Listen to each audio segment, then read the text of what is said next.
Sejam bem-vindos mais uma vez.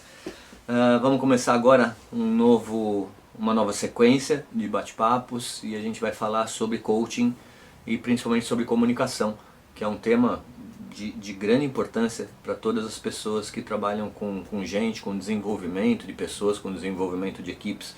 Praticamente em todas as definições de liderança você tem um aspecto comunicação sendo bastante levado em consideração. E a gente vai começar a falar um pouquinho sobre coaching ontológico, que é a escola que eu milito, que é a escola que eu transito já faz um tempo.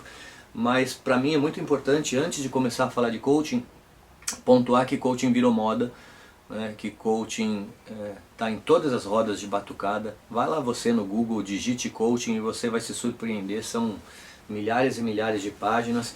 E coaching está se tornando algo que muito provavelmente daqui a um tempo pode cair num certo descrédito porque está flertando com a autoajuda. Eu não tenho nada muito contundente contra a autoajuda, mas acredito que grande parte da literatura da autoajuda ela se pauta naquilo que a gente chama de propostas existenciais que garantem sucesso, né? Propostas universalizadas. E muitas escolas de coaching também estão tendo essa tendência nos últimos tempos.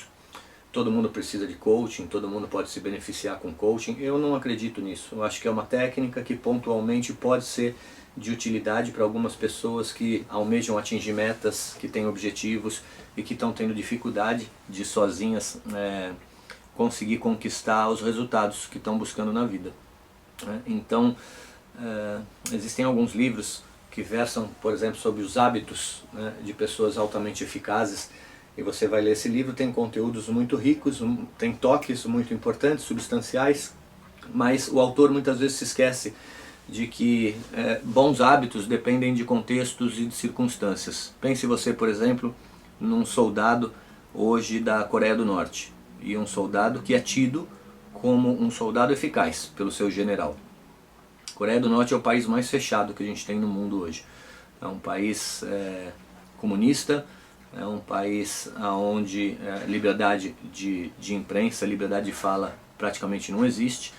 E para um indivíduo ser eficaz dentro desse contexto, ele precisa desenvolver hábitos que são muito provavelmente diferentes de um executivo da ilha de Manhattan, por exemplo.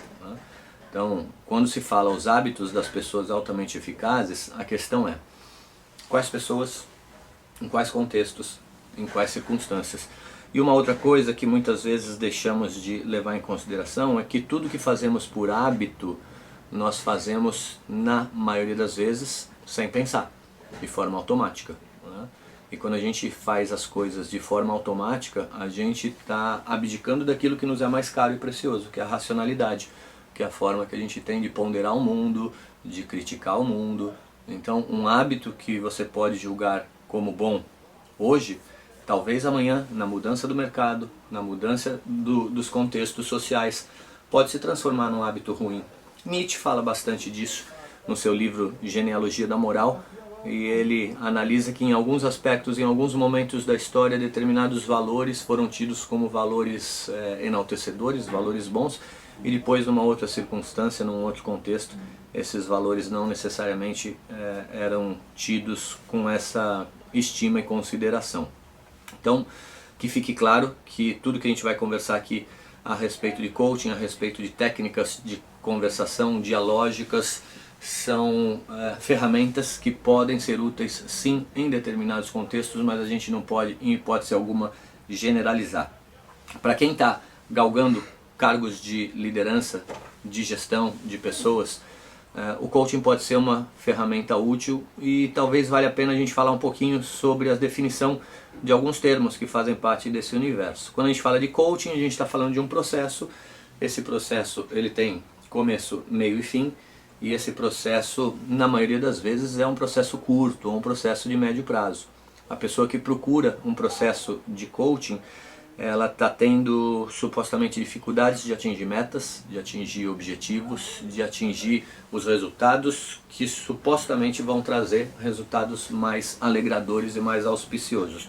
Ela procura um profissional, esse profissional é chamado de coach, e esse coach ele vai ajudar o cliente, que é a pessoa que procurou o processo de coaching, que também é chamado de coachee.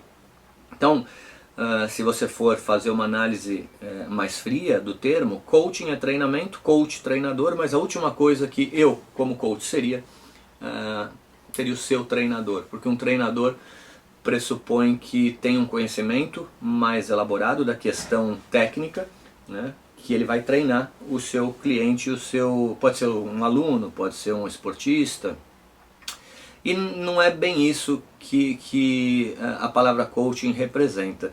Se a gente for no húngaro tem uma palavra chamada coach, né, que evolui para coche, né, que é carruagem, e carruagem é um veículo que pode ajudar você a sair do ponto A e chegar no ponto B, o ponto B sendo a tua meta, né?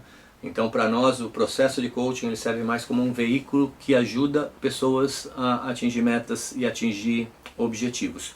As escolas de coaching se ramificaram, como na psicologia, a gente tem várias tendências, a gente tem várias abordagens.